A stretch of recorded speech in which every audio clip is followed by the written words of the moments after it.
Hola, mi nombre es Daksha y hoy hablaremos de las vanguardias, específicamente del minimalismo.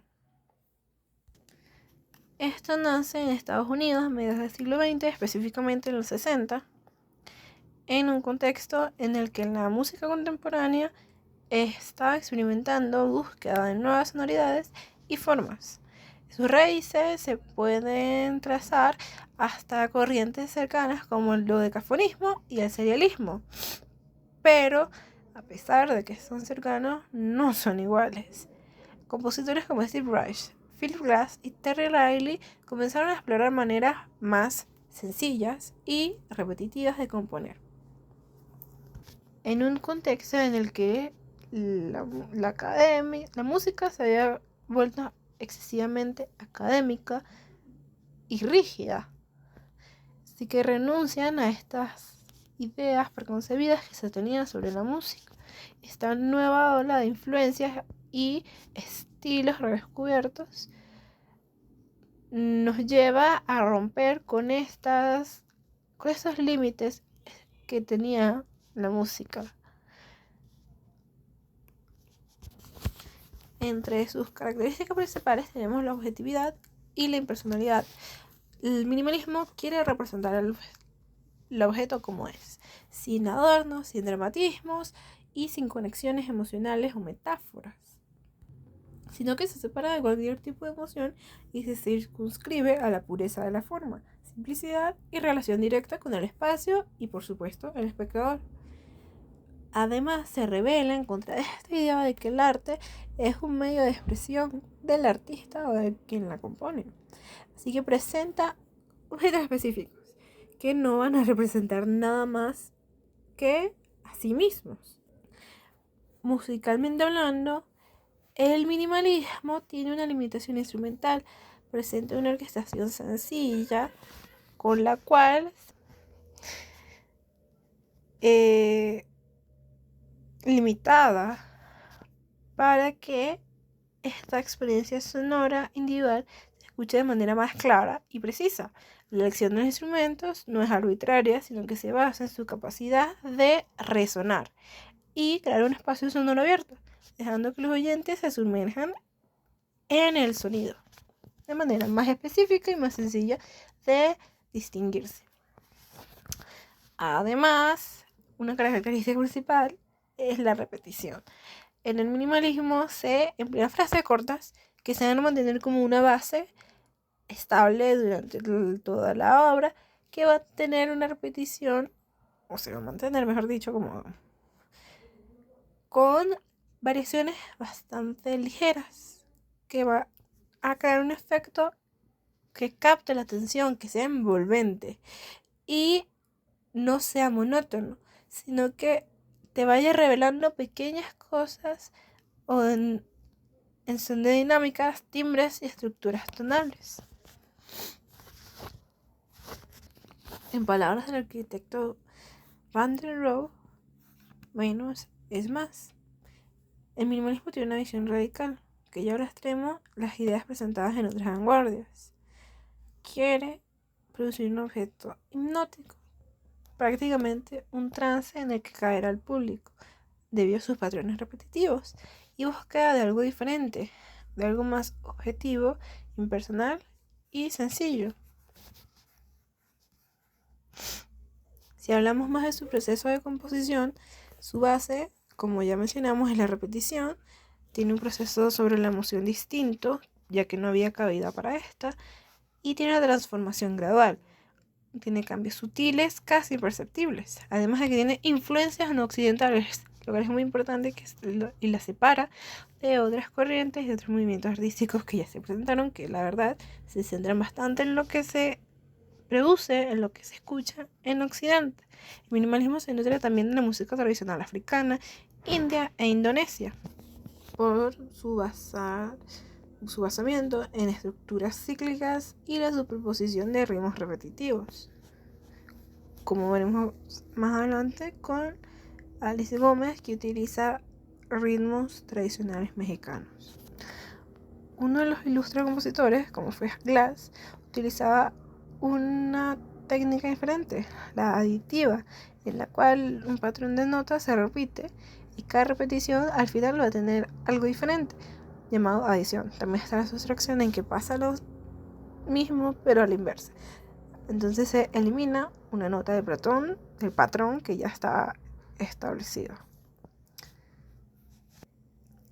Estos métodos definían la obra y captaban la atención del oyente, que ya no es buscar la melodía, sino ver el proceso sonoro y su desarrollo a lo largo de la obra. Pero ¿a qué reacciona el minimalismo? Es disruptivo, está centrado en lo que importa realmente. Se opone a esta rimbombancia, a los excesos que tenía las demás corrientes, ¿no? Se aleja de lo superfluo y se enfoca en lo esencial. Estas corrientes que existían en esta época eran excesivos, tenían una expresividad bastante excesiva, eran dramáticos, tenían demasiados elementos que difuminaban la concentración del oyente, y el minimalismo es todo lo contrario, te da una línea en la cual te vas a enfocar totalmente y que te va a presentar poco a poco cambios y no estos cambios tan disruptivos que se presentan en otras corrientes similares en época. Estos cambios no van nada más en la composición, sino que también a lo que el público escucha y cómo se relaciona con la música que está escuchando. Se aleja de la complejidad y el desarrollo tradicional que tenía el serialismo, por ejemplo, que allí había llevado la complejidad a un extremo, pero diferente, con estructuras matemáticas y resultados que son bastante inaccesibles para el oyente. Y el ritmo es su elemento central, con sus patrones y repetición. Estas células rítmicas simples no son estáticas, sino que crean esta sensación de hipnosis que permite que el oyente perciba los cambios más sutiles y no se pierda en la obra.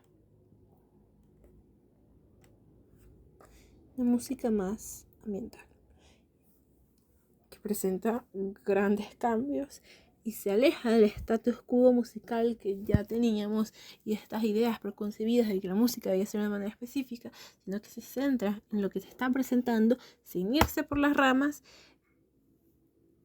y llevándote poco a poco, introduciéndote en la obra sin distraerte de la misma. Es más accesible, su simplicidad armónica y los ritmos constantes son más atractivos y más fáciles para un público que ahora es más amplio y que se está enfrentando a algo que es disonante, que algo que es muy diferente para la época. Y a pesar de todo esto se nutre de las corrientes que ya existían, porque en algún punto sus compositores conviven con el dodecafonismo o con el serialismo. Así que desafía esas narrativas y estas complejidades y eleva el proceso y te lo muestra y te lo sirve como plato principal.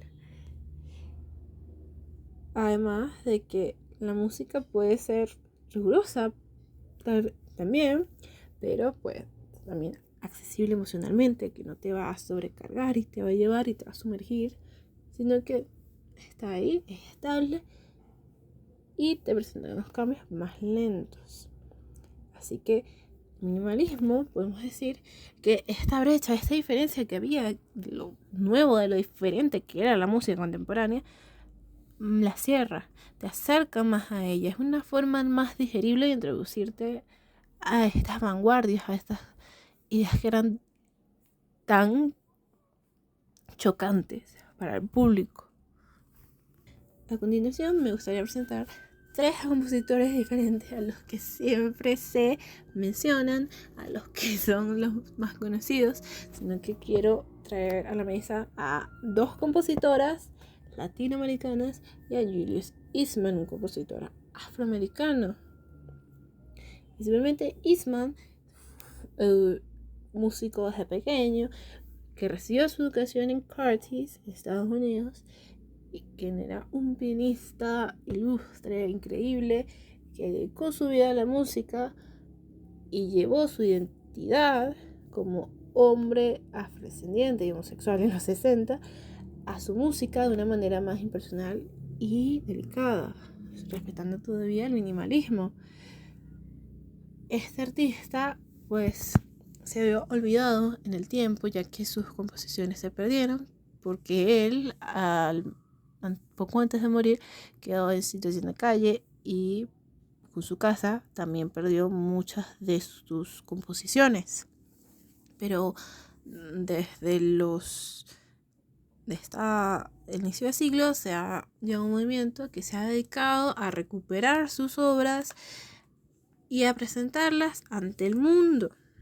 Julius Eastman, cabe destacar que trabajó de cerca con Pierre Boulez, estaba bastante empapado de todo el movimiento contemporáneo en el momento. Eastman fue de estos compositores que cierra esta brecha entre lo clásico avant-garde y la música blanca eurocéntrica de antes y de ahora, que se va más allá y trata de presentar este mundo hegemónico y abrirlo para todos. A continuación vamos a presentar una de sus obras más destacadas que se llama Feminine, que es bastante característico del minimalismo. Trae todos estos elementos de los que ya hemos conversado, como una sola línea, una base rítmica bastante clara, sin dramatismo, con unos cambios bastante sutiles, porque podemos observar a continuación que tiene una orquestación sencilla y también usa sintetizadores que presentan instrumentos de percusión. Tiene una marimba en vivo, un contrabajo, una flauta, un piano y un cello, que van a irse añadiendo poco a poco la obra de manera muy sutil a la base que ya se presenta, y va transformándote poco a poco lo que escuchas de manera bastante envolvente.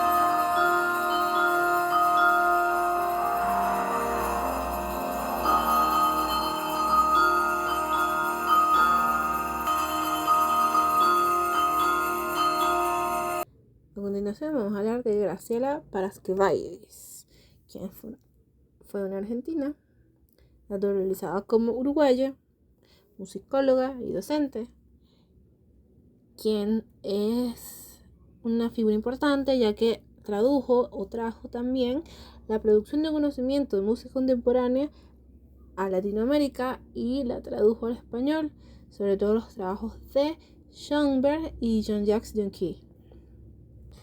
Es una figura importante, como ya habíamos mencionado, en la producción de conocimiento, trabajando en revistas, en diccionarios musicales en los 2000, además de ser músico que enaltecía y siempre interpretaba música contemporánea. Vamos a escuchar una pieza que, a pesar de que es un poco disruptiva, sigue respetando todos los principios del minimalismo y no te presenta ese sonido distinto de manera sencilla. Llamada Libres en el Sonido, Presos en el Sonido, para ensamble.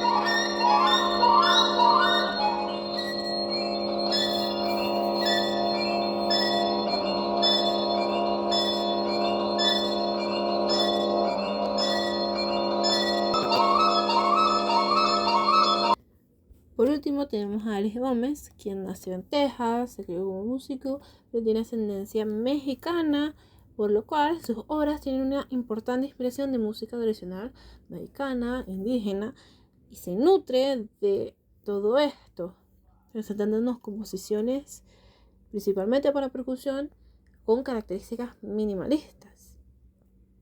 Escucharemos Raindrops de Alice Gómez.